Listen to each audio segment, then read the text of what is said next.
बिस्मिल्लाहिर्रहमानिर्रहीम। अदबिस्तान के सामाईन से गुजारिश है कि वो हमारे चैनल को सब्सक्राइब करें और साथ मौजूद बेल आइकन को प्रेस करें ताकि हमारी हर आने वाली अपडेट आपको बर वक्त मिल सके। शुक्रिया। फोर कॉर्नर्स इमरान सीरीज़, मुसन्निफ मजहर कलीम MA। सुर्ख रंग का 2 सीटर हेलीकॉप्टर किसी जेट जहाज जैसी तेज रफ्तारी से बादलों से ऊपर महवे परवाज था। हेलीकॉप्टर होने के बावजूद इसकी साख्त इस कदर जदीद थी कि वो किसी मिसाइल जैसा लग रहा था। सिर्फ इसके ऊपर मौजूद पंखे से मालूम होता था कि वो मिसाइल की बजाय हेलीकॉप्टर है। पायलट सीट पर एक खूबसूरत और नौजवान लड़की बैठी हुई थी। इसके सुनहरे रेशमी बाल कांधों तक लटक रहे थे। कानों में मौजूद सुनहरी रंग की बालियां धीरे धीरे हिल रही थीं। लड़की के चेहरे पर हल्की सी मुस्कुराहट थी, ऐसी मुस्कुराहट जैसे वो कोई बहुत बड़ा कारनामा सरंजाम देकर वापस जा रही हो। इसके जिस्म पर भी सुनहरे रंग का चुस्त स्कर्ट था और वो बड़ी महारत से हेलीकॉप्टर को पायलट कर रही थी। इसके साथ वाली सीट पर एक लंबा तड़ंगा नौजवान बैठा हुआ था। नौजवान के कदोखाल यूनानी देवताओं जैसे थे। भारी और मजबूत थोड़ी से इसकी मुस्तकिल मिजाजी का पता लगता था। इसकी आंखों में सर्द मोहरी थी और चेहरे पर चट्टानों जैसी संजीदगी थी। क्या बात है माइकल, तुम आज कुछ जरूरत से ज्यादा ही संजीदा नजर आ रहे हो, लड़की ने मुस्कुराते हुए नौजवान से मुखातिब होकर कहा। जो बात मैं सोच रहा हूँ वो है ही ऐसी जूलियन, माइकल ने चौंक कर कदरे मुस्कुराते हुए जवाब दिया। कौन सी बात, जूलियन ने चौंकते हुए कहा। तुम्हें नहीं बताई जा सकती, सॉरी, माइकल ने इस बार सर्द मोहरी से जवाब दिया और एक बार फिर सामने इस तरह देखने में मसरूफ हो गया जैसे दूर खलाओं में झांक रहा हो। जूलियन ने माइकल के इस सर्द और बेमोहर जवाब पर सख्ती से होंठ भींच लिए, लेकिन इसे कोई जवाब ना दिया और खामोशी से बैठी रही। तुम शायद नाराज हो गई हो, अचानक माइकल ने मुड़कर जूलियन की तरफ देखते हुए कहा। तुम्हें इससे क्या, तुम अपने सोचने के धुंधले में लगे रहो। जूलियन ने सुनहरे बालों को एक मखसूस अंदाज में झटकते हुए जवाब दिया। इसका लहजा बता रहा था कि वो वाकई नाराज है। बाज बातें ऐसी होती हैं जूलियन जिनका मालूम होना ज्यादा खतरनाक होता है, इसलिए मैं जानबूझकर तुम्हें नहीं बताना चाहता, माइकल ने उसे सुनाने के से अंदाज में कहा। ठीक है, मैं तो दूध पीती बच्ची हूँ, मेरे लिए तो हर चीज खतरनाक है। जूलियन का गुस्सा अभी तक मौजूद था। अरे तुम तो वाकई नाराज हो गई हो, सोच लो, ऐसा ना हो कि फिर तुम सोचो कि काश मुझे इस बात का इल्म ना होता, माइकल ने हंसते हुए कहा। तो मत बताओ, लेकिन मेरी तौहीन करने की भी तुम्हें इजाजत नहीं है, जूलियन ने काट खाने वाले लहजे में कहा। अच्छा सुनो, मेरा क्या है, खुद ही भुगतोगी। पाकेशिया गई हो कभी, माइकल ने पूछा। पाकेशिया? हाँ, कई बार गई हूँ। क्यों, क्या हुआ उसे, जूलियन ने होंठ दबाते हुए कहा। गुड, तो फिर तुम पाकेशिया के अली इमरान को भी जानती होगी, माइकल ने मुस्कुराते हुए कहा। बिल्कुल जानती हूँ, अच्छी तरह जानती हूँ, बल्कि मेरा ख्याल है कि जितना मैं उसे जानती हूँ तुम भी ना जानते होगे, जूलियन ने फौरन जवाब दिया। अरे वाकई, कैसे जानती हो, माइकल के लहजे में बेपनाह हैरत थी। तुम्हें नहीं बताई जा सकती, सॉरी, जूलियन ने बिल्कुल उसी लहजे में कहा जैसे पहले माइकल ने उसे जवाब दिया था, और माइकल खिलखिलाकर हंस पड़ा और इस बार जूलियन भी हंस पड़ी। बदला लेने में तुम वाकई देर नहीं लगाती, माइकल ने हंसते हुए कहा। तुमसे खाक बदला लेना है, बहरहाल या तो तुम्हारे दिमाग में फतूर आ गया है या फिर मेरे कानों में कोई खराबी पैदा हो गई है। तुम्हें अच्छी तरह इल्म है कि मैं एशिया के किसी मुल्क में आज तक नहीं गई, फिर तुम इस तरह पूछ रहे हो जैसे तुमसे अलहदा दुनिया में घूमती फिरती रही हो, जूलियन ने गुस्सीली लहजे में कहा और माइकल बेख्तियार हंस पड़ा। इस बात पर तो मैं हैरान हुआ था कि तुम ना जाने किस तरह अली इमरान को जानती हो, माइकल ने कहा। आखिर ये है क्या भला, क्या दुनिया का 8वां अजूबा है, कोई फिल्म एक्टर है, कौन है ये मोहतरम, जूलियन ने झिंझिलाए हुए लहजे में कहा। तुम्हारी पहली बात दुरुस्त है, ये वाकई दुनिया का 8वां अजूबा है, बज़ाहिर इंतहाई अहमक, सर्कस का मस्खरा, भेड़ से भी ज्यादा मासूम, लेकिन दर हकीकत दुनिया का अय्यार तरीन इंसान, एक ऐसा सीक्रेट एजेंट कि जिसके हाथों बिला मुबालगा सैकड़ों बड़ी बड़ी बैन अल-अक़वामी तंजीमें मौत के घाट उतर चुकी हैं। हजारों बैन अल-अक़वामी टाइप मुजरिम, हत्ता के एक्रीमिया, रूसिया और दुनिया भर के बड़े बड़े इंतहाई तेज तर्रार secret agent super agent, special agent इसके हाथों अपनी गर्दनें तोड़वा चुके हैं। माइकल ने जवाब देना शुरू किया और जूलियन इस तरह माइकल को देखने लगी जैसे उसे वाकई माइकल की दिमागी सेहत पर शुबा हो। क्या तुम कोई ऐसा नशा करने लग गए हो जिससे तुम्हारे असाब का खात्मा कर दिया है? तुम और एक आदमी के बारे में ऐसी बातें? जूलियन ने हैरान होते हुए कहा। जो कुछ मैं कह रहा हूँ वो हर्फ बहर्फ सच है, माइकल ने इंतहाई संजीदा लहजे में कहा। अच्छा होगा, मैंने मान लिया। फिर जूलियन ने मुंह बनाते हुए कहा, अब आ जाओ एक और शख्सियत की तरफ। नेदरलैंड के कर्नल फरीदी का नाम सुना है तुमने कभी? माइकल ने मुस्कुराते हुए कहा। नेदरलैंड का कर्नल फरीदी? नहीं, मैं तो ये नाम तुम्हारी जुबान से पहली बार सुन रही हूँ। आज तुम्हें हो क्या गया है? पहेलियां बुझवा रहे हो? जूलियन के लहजे में वाकई शदीद हैरत थी। ये पहेलियां नहीं हैं, हकीकतें हैं। बहरहाल इतना ही कह देना काफ़ी है कि नेदरलैंड का कर्नल फरीदी अली इमरान की टक्कर का आदमी है। बस इन दोनों में फ़र्क यह है कि अली इमरान मस्खरा है जबकि कर्नल फरीदी संजीदगी का पहाड़ है। इसकी ज़ाहिरी शख्सियत ही ऐसी है कि उसे देखकर आदमी पर खुद को बखुद इसका रोब छा जाता है। रोब कह रहा हूँ, दहशत नहीं। वो नेदरलैंड की खुफिया सरकारी एजेंसी का चीफ है। अब एक और शख्सियत है, ये बल्गारिया का डी एजेंट है, मेजर प्रमोद। यूं समझ लो कि ये इन दोनों का मजमुआ है। इंतहाई तेज तर्रार, चाकू चौबंद, खौफनाक हद तक तेज एजेंट है, माइकल ने कहा। अच्छा होंगे। क्या तुमने हुआज हु टाइप की कोई किताब लिखनी शुरू कर दी है? जूलियन ने उकताए हुए लहजे में जवाब दिया। नहीं, इन तीनों से अनकरीब हमारा टकराव होने वाला है, माइकल ने जवाब दिया और जूलियन बेख्तियार उछल पड़ी। टकराव होने वाला है? हमारा क्या मतलब? मैं समझी नहीं। देखो माइकल, खुलकर बात करो। तुम्हारी इन मुबहम सी बातों में मुझे शदीद जहनी उलझन महसूस होने लग गई है, जूलियन ने दांतों से होंठ काटते हुए कहा। जूलियन, तुम्हें मालूम है कि ग्रेट चीफ बॉस आजकल एक नई लाइन पर सोच रहा है? सोच क्या रहा है? इसने इस सिलसिले में फैसला भी कर लिया है। तुम्हें मालूम है कि हमारी तंजीम फोर कॉर्नर्स का असल मकसद पूरी दुनिया पर हुकूमत कायम करना है। एक ऐसी बैनुल-अक़वामी हुकूमत जिसका असल हाकिम ग्रेट चीफ बॉस होगा, और इस सिलसिले में हमारी तैयारियां जोरों पर हैं। और अभी तक दुनिया में किसी को भी इस तूफान का इल्म नहीं है जो फोर कॉर्नर्स की सूरत में अचानक सामने आएगा। ग्रेट चीफ बॉस ने इस सिलसिले में जहां और तैयारियां की हैं, वहां से इस बैनुल-अक़वामी हुकूमत के खिलाफ उठने वाली हर तहलीक को कुचलने के लिए एक सुपर सीक्रेट सर्विस कायम करने का भी फैसला किया है। ये सुपर सीक्रेट सर्विस जिन एजेंट्स पर कायम होगी, इनके मुतालिक ग्रेट चीफ बॉस ने अपनी अफ्ताद तबाह के मुताबिक एक बिल्कुल नया तरीका सोचा है। इसे ऐसे मसनूई इंसान बनाए हैं जो ताकत, चुस्ती, फुर्ती हर लिहाज से इंतहाई शानदार हैं। लेकिन ये इंसान वैसे तो हर लिहाज से असल लगते हैं, लेकिन इनके जहन कंप्यूटराइज्ड हैं, और ग्रेट चीफ बॉस जानता है कि इंसानी जहन बहरहाल कंप्यूटर से ज़्यादा आला होता है। इसलिए ग्रेट चीफ बॉस ने एक बिल्कुल नया फैसला किया है कि इन एजेंट्स के जहनों में वो तमाम सलाहियतें इकट्ठी कर दी जाएं जो किसी आला तरीन सीक्रेट एजेंट में हो सकती हैं, ताकि ये एजेंट हर लिहाज से नाकाबिल शिकस्त बन जाएं। इस सिलसिले में ग्रेट चीफ बॉस ने दुनिया भर के टॉप सीक्रेट एजेंट्स के कारनामों और इनकी सलाहियतों का तज्जिया करने के बाद 3 अफराद के नाम मुंतखब किए हैं, और ये 3 नाम वही हैं जो मैंने अभी तुम्हें बताए हैं। पाकिस्तान का अली इमरान, नेदरलैंड का कर्नल फरीदी और बल्गारीना का मेजर प्रमोद। अब तुम खुद इनकी अहमियत का अंदाज़ा लगा सकती हो कि क्रीमिया, रूसिया, शुग्रान, वेस्टर्न कार्मन, नाडा और इस तरह के बेशुमार इंतहाई तरक्की याफ्ता ममालिक की सीक्रेट सर्विसेज के स्पेशल एजेंट्स को छोड़कर एशिया के इन 3 एजेंट्स को क्यों मुंतखब किया गया है, माइकल ने तफसील बताते हुए कहा। ओह, अगर ये बात दुरुस्त है तो फिर तुम वाकई जो कुछ इनके मुतालिक बता रहे हो वो भी दुरुस्त होगा। लेकिन चीफ बॉस इनका करेगा क्या? जूलियन ने इस बार वाकई संजीदा लहजे में जवाब देते हुए कहा। चीफ बॉस का प्रोग्राम है कि इन तीनों को अगवा करके हेडक्वार्टर लाया जाए और फिर इन्हें हलाक करके इनके दिमाग इनकी खोपड़ियों से अलहदा कर लिए जाएं।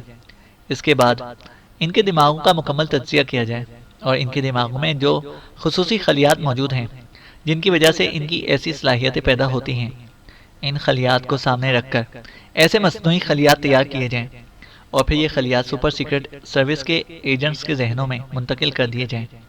इस तरह सुपर सीक्रेट सर्विस के एजेंट्स के जहन इन तीनों की सलाहियतों का एक ऐसा मजमुआ बन जाएंगे कि तीनों की सलाहियतें बैक वक्त एक एजेंट में पैदा हो जाएंगी, और फिर जिस्मानी और जहनी हर लिहाज से ये एजेंट नाकाबिल शिकस्त और नाकाबिल तस्खीर बन जाएंगे। माइकल ने जवाब देते हुए कहा। ओह, मैं अब समझ गई। चीफ बॉस सुपरमैन की तरह अब सुपर एजेंट तैयार करना चाहता है। Good idea. अगर ऐसा हो जाए तो वाकई फोर कॉर्नर्स हर लिहाज से महफूज हो जाएगी और फिर क़यामत तक इसकी हुकूमत को चैलेंज ना किया जा सकेगा। जूलियन ने बड़े मुतासिरकुन लहजे में कहा। तुम जानती हो कि ग्रेट चीफ बॉस के लिए ये कोई नामुमकिन बात नहीं है। हमारे हेडक्वार्टर की लेबॉर्ट्रियों में दुनिया के ज़हीन तरीन साइंसदान काम करते हैं और हमने ऐसी ऐसी इजादात की हैं जिनका तस्वुर भी शायद दुनिया के दूसरे साइंसदानों के जहनों में भी 500 सालों तक पैदा नहीं हो सकता। लेकिन मसला यह है कि इन 3 आदमियों को अगवा करके हेडक्वार्टर लाया जाए या फिर इन्हें वहीं इनके मुल्क में हलाक करके इनके दिमाग निकाल कर हेडक्वार्टर लाए जाए। बस ग्रेट चीफ बॉस ने इस बात का फैसला करना है। माइकल ने कहा। तो इसमें मुश्किल क्या है? दोनों ही काम हो सकते हैं। 3 आदमियों को अगवा करना कौन सा मुश्किल काम है? या फिर तीनों को हलाक करना भी कोई मुश्किल बात नहीं। फिर ग्रेट चीफ बॉस क्यों हिचकिचा रहे हैं? जूलियन ने हैरत भरे लहजे में कहा। तुम इस मुश्किल को नहीं समझ सकती। ये तीनों दुनिया के खौफनाक अफरेत हैं और अगर इनके कानों में इस मिशन की भनक भी पड़ गई तो फिर फोर कॉर्नर्स को अपना वजूद बचाना मुश्किल हो जाएगा। तुम्हें मालूम है कि हम एक्रीमिया किस मिशन पर गए थे? माइकल ने मुस्कुराते हुए पूछा। मुझे क्या मालूम, तुमने बताया ही कुछ नहीं, जूलियन ने हंसते हुए कहा। मैंने जानबूझकर नहीं बताया था। बहरहाल अब सुन लो। ग्रेट चीफ बॉस को खुफिया तौर पर इत्तला मिली थी कि अक़वाम मुत्तहिदा के तहत एक बिल्कुल अनोखी कॉन्फ्रेंस होने वाली है जिसे स्टार्स कॉन्फ्रेंस का नाम दिया गया है। इस कॉन्फ्रेंस का मकसद भी यही है कि एक बैनुल-अक़वामी टीम तैयार की जाए जो बैनुल-अक़वामी जराइम के सिलसिले में मुसलसल काम करती रहे। अब से पहले ऐसी टीमें ज़रूर बनाई गई थीं, लेकिन वो किसी खास मकसद या मिशन के तहत होती थीं। लेकिन अब एक मुस्तकिल इदारा बनाया जा रहा है और इत्तलात ये मिली है कि इस स्टार कॉन्फ्रेंस में ये तीनों भी अपने अपने वफ्द के साथ शामिल हो रहे हैं। मैं वहाँ इसी मकसद के लिए गया था ताकि इस बात का हतमी तौर पर पता किया जाए और बात दुरुस्त है। ये कॉन्फ्रेंस आइंदा हफ्ते मुनक्किद हो रही है और इसमें वाकई ये तीनों भी शरीक हो रहे हैं और मेरा ख्याल है कि ग्रेट चीफ बॉस इस कॉन्फ्रेंस के दौरान इन तीनों को अगवा करने का प्लान बनाएगा। माइकल ने जवाब दिया। ओह, वेरी गुड माइकल, तुम ग्रेट बॉस के ऐसे मामलात में खास मुशीर हो, इसलिए तुम्हें लाजमन इस मिशन का इंचार्ज बनाया जाएगा। तुम मुझे भी साथ ज़रूर ले जाना, मैं भी इन तीनों को देखना चाहती हूँ, जूलियन ने इश्तियाक भरे लहजे में कहा। ज़रूर, तुम्हें ज़रूर शामिल किया जाएगा, माइकल ने सर हिलाते हुए कहा और जूलियन ने शुक्रिया के से अंदाज में सर हिला दिया। अब हेडक्वार्टर नज़दीक आ गया है, इसलिए मोहतात हो जाओ, कोई गलत लफ्ज़ ज़बान से नहीं निकलना चाहिए, माइकल ने अचानक संजीदा लहजे में कहा। ठीक है, मैं समझती हूँ, जूलियन ने भी संजीदा होते हुए कहा और इसके साथ ही हेलीकॉप्टर में गहरी संजीदगी की फिजा तारी हो गई। ये लिबास है इंटरनेशनल कॉन्फ्रेंस में शरीक होने का? मैं मर तो सकती हूँ, लेकिन जब तक तुमने ये लिबास पहना हुआ है तुम्हारे साथ नहीं जा सकती। ये मेरा आखिरी, कतई और हतमी फैसला है, जूलियन ने जोर जोर से मेज पर मुक्का मारते हुए कहा। अरे अरे, क्या है इस लिबास को? कमाल है, स्पेशल ऑर्डर पर बनवाया है, धोबी के सर पर खड़े होकर कलफ लगवाया है, सारे शहर में घूमकर और सब धोबियों की स्त्रियों का वजन करके सबसे भारी स्त्री से इसे प्रेस कराया है। मेरी टांगों का आधा पानी खुश्क हो गया है घूमते घूमते, और तुम्हें लिबास ही पसंद नहीं आ रहा, इमरान ने बुरा सा मुंह बनाते हुए कहा और इसके साथ बैठा हुआ सफदर बेख्तियार हंस पड़ा। वो तीनों इस वक्त दारुल हुकूमत के एयरपोर्ट के इंटरनेशनल लाउंज में बैठे हुए थे। जहाज की रवानगी में चूंकि अभी काफ़ी देर थी, इसलिए वो बैठकर कोका कोला पीने में मसरूफ थे और जूलिया अभी चंद लम्हे पहले ही वहां पहुंची थी और आते ही इसने इमरान के लिबास पर तनकीद शुरू कर दी थी। इमरान ने वाकई लिबास पहनने में कमाल कर दिखाया था। इसे जोगिया रंग की चुस्त पतलून पहन रखी थी जिसकी साइडों पर सफेद रंग की 3 पट्टियां लटकी हुई थीं, जैसे बैंड मास्टरों की पतलूनों पर लगी होती हैं।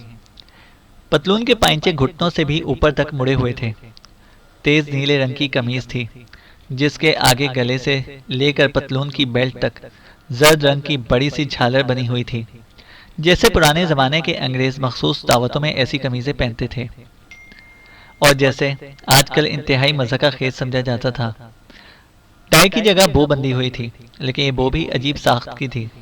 इसका एक सिरा तो बारीक था जबकि दूसरा हाथी के कान से भी ज्यादा चौड़ा लगता था और इस बो का रंग सुर्ख था और इसके दरमियान में सफेद रंग की तितली बनी हुई थी।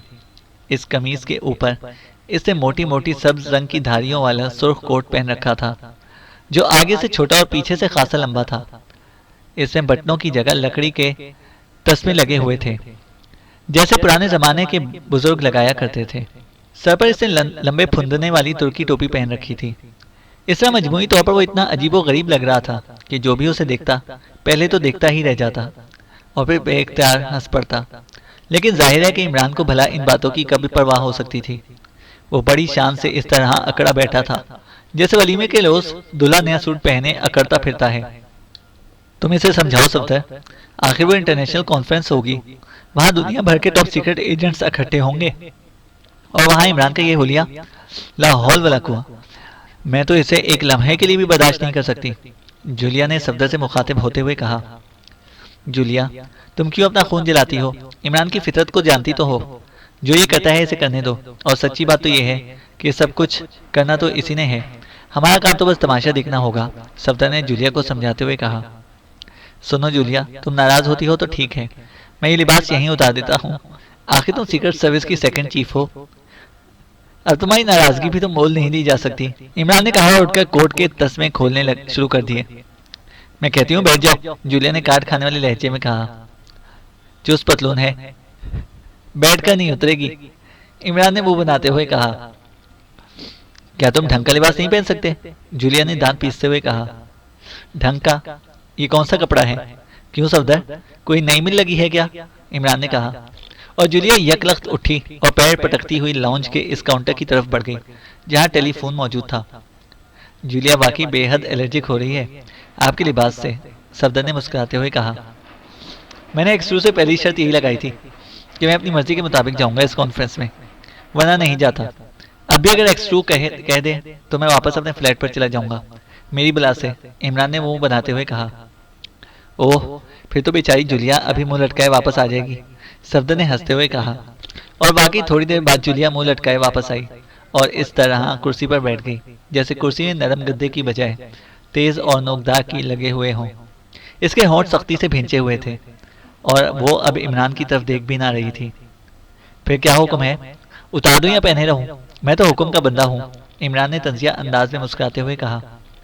यू शट अप, बॉस भी तुम्हारी तरह अहमक है, कहने लगा तो क्या फर्क पड़ता है लिबास से, जूलिया ने काट खाने वाले लहजे में कहा। मारे गए, आज तक मैं अकेला था, आज ये नया उम्मीदवार भी पैदा हो गया, इमरान ने बेख्तियार माथे पर हाथ मारते हुए कहा। क्या मतलब, क्या कह रहे हो तुम? जूलिया ने हैरान होकर कहा, जबकि सफदर जेर लब मुस्कुरा दिया। वो इमरान की बात का मतलब बखूबी समझ गया था।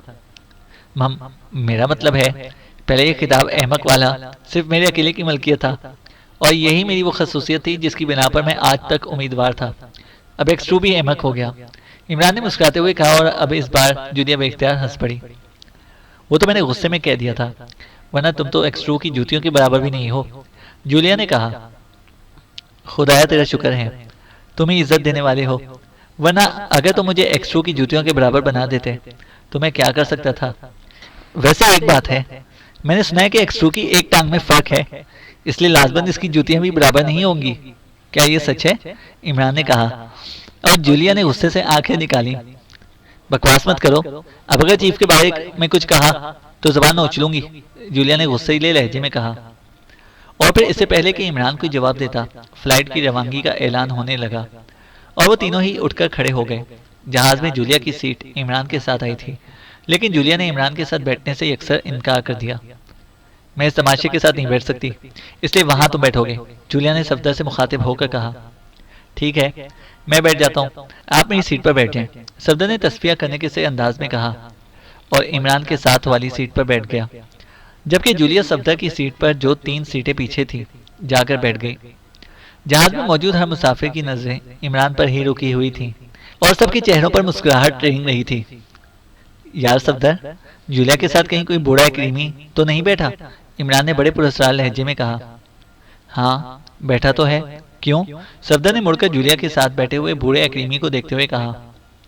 ओह, मारे गए, ये तो गजब हो गया, इमरान ने रो देने वाले लहजे में कहा। क्यों, क्या हुआ है? सफदर ने हैरान होकर कहा। यार, तुम्हें नहीं मालूम, ये बुढ़ापा भी मुतादी मर्ज की तरह होता है, इसके जरासीम बहुत खौफनाक होते हैं। सफ़र खासा तवील है और मुझे यकीन है कि अगर जूलिया पूरा सफ़र इस बूढ़े के साथ बैठी रही तो जब सफ़र के इख्तिताम पर उठेगी बूढ़ी घूसट हो चुकी होगी, इमरान ने कहा। और सफदर इसकी बात सुनकर खिलखिलाकर हंस पड़ा। तो फिर ऐसा है कि मैं जूलिया को यहाँ बुला लेता हूँ, आप इस बूढ़े के साथ जाकर बैठ जाएं। मुझे यकीन है कि आप बूढ़े होने की बजाय वो बूढ़ा जवान होकर उठेगा। सफदर ने कहा और इस बार इमरान भी हंस पड़ा। लेकिन अगर इसकी बुढ़िया उसे रिसीव करने एयरपोर्ट पर पहुंची तो फिर तो मुसीबत आ जाएगी और मुझे वापसी का सफर इस बुढ़िया के साथ बैठकर करना पड़ेगा ताकि जोड़ी बराबर की रहे। इमरान ने कहा, हाँ, ऐसी सूरत में वाकई मसला बन जाएगा। तो फिर होने दीजिए जूलिया को बूढ़ी, सफदर ने हंसकर कहा। कमाल है, आज तक तो मैं तुम्हें अपना दोस्त समझता रहा हूँ, लेकिन आज मालूम हुआ कि तुम दोस्त के बुरके में, ओह सॉरी, पर्दे में दुश्मन हो। इमरान ने गुस्सीले लहजे में कहा। अब ये यकायक में दुश्मन कैसे हो गया? सफदर ने मजे लेते हुए कहा। यकायक नहीं, बल्कि यक यका कहो। तुम जूलिया को बूढ़ी बनाकर मेरे साथ दुश्मनी करना चाहते हो। डैडी को जब पता चला तो मेरी बजाय वो, इमरान उसीले लहजे में कहा। और सफदर के हलक से निकलने वाला कहका इस कदर जोरदार था कि इर्द गिर्द बैठे हुए अफराद गुस्सीली नजरों से उसे देखने लगे। प्लीज आप दूसरे मुसाफिरों का भी ख्याल रखें, एक एयर होस्टेस ने सफदर के करीब आते हुए कहा। I am sorry miss, Safdar ने फौरन माजरत भरे लहजे में कहा। ये तो सॉरी है मिस, इसकी बात छोड़ें। वैसे आपको कैसे पता चला कि इन मुसाफिरों में एक दहशतगर्द भी है? इमरान ने बड़े संजीदा लहजे में एयर होस्टेस से मुखातिब होकर कहा। जी, क्या कहा? दहशतगर्द? ये क्या कह रहे हैं आप? एयर होस्टेस का रंग यकलख्त जर्द पड़ गया। खौफनाक बैनुल अक़वामी दहशतगर्द, और इसके पास इंतहाई खौफनाक और ताकतवर असलहा भी है। इस कदर ताकतवर कि चाहे तो एक लम्हे में पूरे जहाज को चलाकर राख कर दे। यकीन ना आए तो खुद जाकर तसल्ली कर लो। हाँ, फिर ना कहना कि हमें पता ही नहीं चला। मेरा क्या है, मैं तो जहाज पर सवार ही खुदकुशी करने के लिए हुआ हूँ। इमरान ने इंतहाई संजीदा लहजे में कहा और साथ ही इसने आंख से पीछे बैठी हुई जूलिया की तरफ इशारा कर दिया और एयर होस्टेस बिजली की सी तेजी से कॉकपिट की तरफ बढ़ने लगी। अरे अरे मिस, रुक जाइए। अरे, सफदर ने एयर होस्टेस को रोकने की कोशिश की, लेकिन एयर होस्टेस ने इसकी एक ना सुनी। यह आपने क्या कर दिया है? सफदर ने इस बार बुरा मान जाने वाले लहजे में कहा। खतरे से आगाह करना बुरी बात है, ये तो फर्ज है। आजकल ऐलानात नहीं सुन रहे कि जहां आपको कोई मशकूक आदमी नजर आए फौरन इसकी इत्तला दें। इमरान ने बड़े बेनियाजाना लहजे में कहा। उसी लम्हे एयर होस्टेस दो नौजवानों के साथ कॉकपिट से निकली और इसने जूलिया और इमरान की तरफ इशारा किया और दोनों नौजवान चीते की तरह जूलिया की तरफ बढ़ने लगे। रुक जाइए, मैं आपको असल बात बताता हूँ, सफदर ने उठकर उन्हें रोकने की कोशिश करते हुए कहा, क्योंकि वो इनके बढ़ने का मकसद समझ चुका था। लेकिन दोनों उसे धकेलते हुए तेजी से आगे बढ़े और दूसरे लम्हे उन्होंने जूलिया की कनपटी से रिवॉल्वर रखकर उसे हैंड्स अप करा दिया। जहाज के तमाम मुसाफिर ये तमाशा देखकर बुरी तरह परेशान हो गए और जूलिया की हालत तो वाकई देखने वाली थी। सुनो, तुम लोगों को गलत फहमी हुई है, ये मेरी साथी है और हम सरकारी आदमी हैं। सफदर ने अब करीब जाकर इंतहाई सख्त और बावकार लहजे में कहा। लेकिन मुसल्लह अफराद ने उसकी एक ना सुनी और जूलिया को सीट से उठाकर उन्होंने एयर होस्टेस की मदद से जूलिया की मुकम्मल तलाशी ली। लेकिन जूलिया के पास कुछ होता तो निकलता। इसके बाद जूलिया जिस सीट पर बैठी हुई थी, इस सारी सीट, इसके नीचे और ऊपर रैक में मौजूद सामान की एक एक चीज तिलपट कर दी गई। इनकी तलाशी लेने का अंदाज ऐसा था जैसे वाकई उन्होंने किसी दहशतगर्द को रंगे हाथों पकड़ लिया हो। तुम लोगों को इसके लिए भुगतना पड़ेगा, जूलिया ने इंतहाई गुस्सीले लहजे में कहा। आपको किसने कहा था कि यह दहशतगर्द है? एक मुसल्लह नौजवान ने इंतहाई गुस्सीले लहजे में एयर होस्टेस से मुखातिब होकर कहा, जो अब बेहद परेशान खड़ी थी। एयर होस्टेस ने इमरान की तरफ इशारा कर दिया। हूँ, आइए, उस नौजवान ने दांत पीसते हुए कहा और फिर उन्होंने बाकायदा जूलिया से इस सारी कार्रवाई की माफ़ी मांगी। लेकिन जूलिया ने उन्हें धमकी दी कि वो एयरपोर्ट पर इसकी बाकायदा रिपोर्ट दर्ज कराएगी। इमरान बड़े मज़े से आंखें बंद किए इस तरह बैठा था जैसे वो हवाई सफ़र से पूरी तरह लुत्फ अंदोज हो रहा हो। इसे इस सारी कार्रवाई को एक बार भी आंखें खोल कर ना देखा था। आपने क्रिस्टीन मोहतरमा के बारे में कहा था कि वो दहशतगर्द हैं और इनके पास असलहा है। नौजवान ने, जो शायद इंचार्ज था, इमरान के करीब आकर इंतहाई करख्त और सख्त लहजे में कहा। किसके मुतालिक कहा था? किसको कहा था? किस मौके पर कहा था और कब कहा था? इमरान ने बड़े इत्मीनान से आंखें खोलते हुए कहा। आपने एयर होस्टेस को कहा था और इन मोहतरमा के बारे में कहा था, नौजवान ने इंतहाई सख्त लहजे में जवाब दिया। तो फिर क्या हुआ? आपको असलहा नजर नहीं आया? इमरान ने मुस्कुराते हुए कहा। इनके पास कोई असलहा नहीं है। आपने गलत बयानी क्यों की? नौजवान अब पूरी तरह गर्म नजर आ रहा था। आपने आंखें चेक नहीं कराई?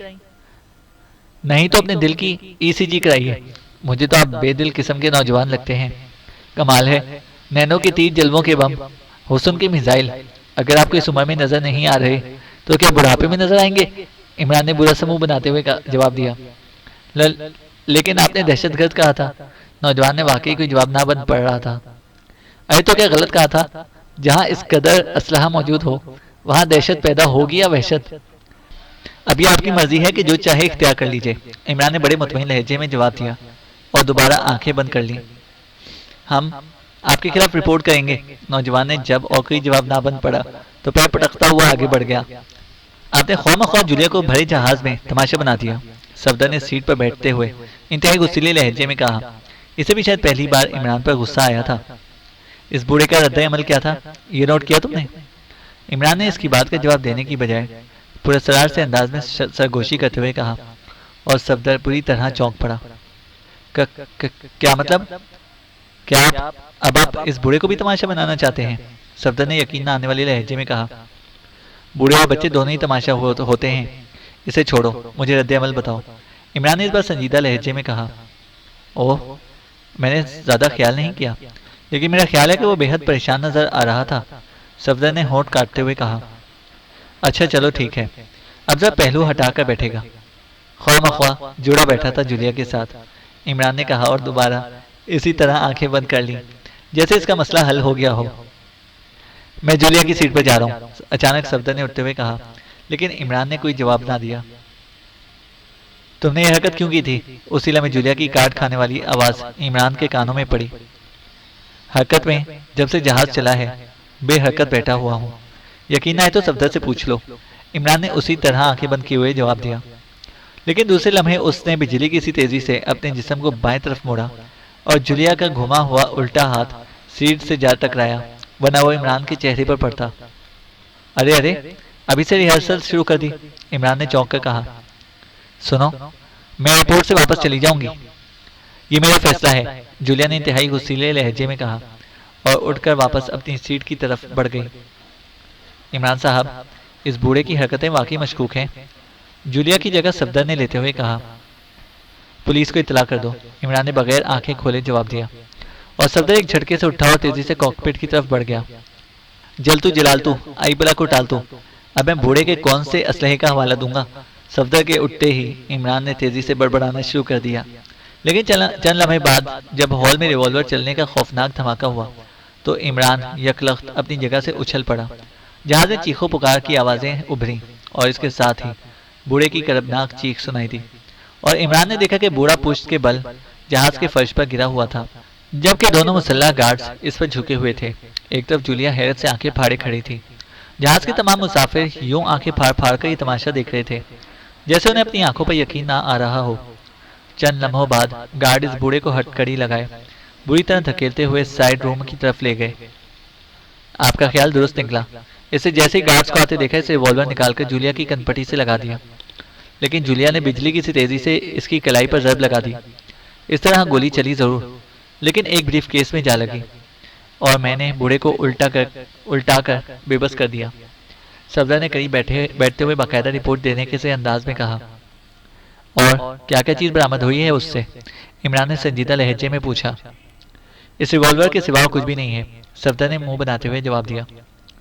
लेकिन इसके पास तो ट्रांसमीटर भी है, कोई बॉल पॉइंट? इमरान ने होठ काटते हुए कहा। बॉल पॉइंट तो है, लेकिन सफदर ने हैरान होकर कहा। वो बॉल पॉइंट उड़ा कर ले आओ, किसी को पता ना चले। इमरान ने कहा और सफदर सर हिलाता हुआ उठा और इस साइड रूम की तरफ बढ़ता चला गया जहां इस बूढ़े को ले जाया गया था। तुम्हें इस बूढ़े पर कैसे शक हुआ?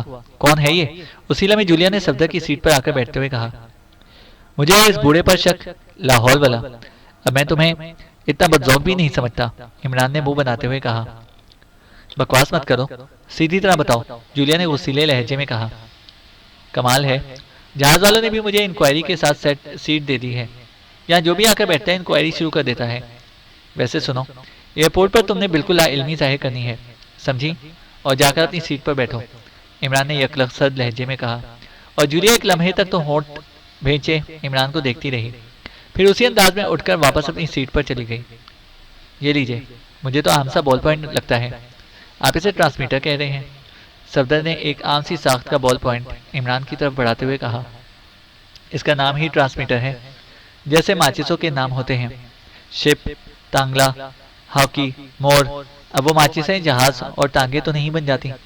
इमरान ने बॉल पॉइंट अपने कोट की अंदरूनी जेब में रखते हुए जवाब दिया और सफदर ने एक बार फिर होंठ भींच लिए।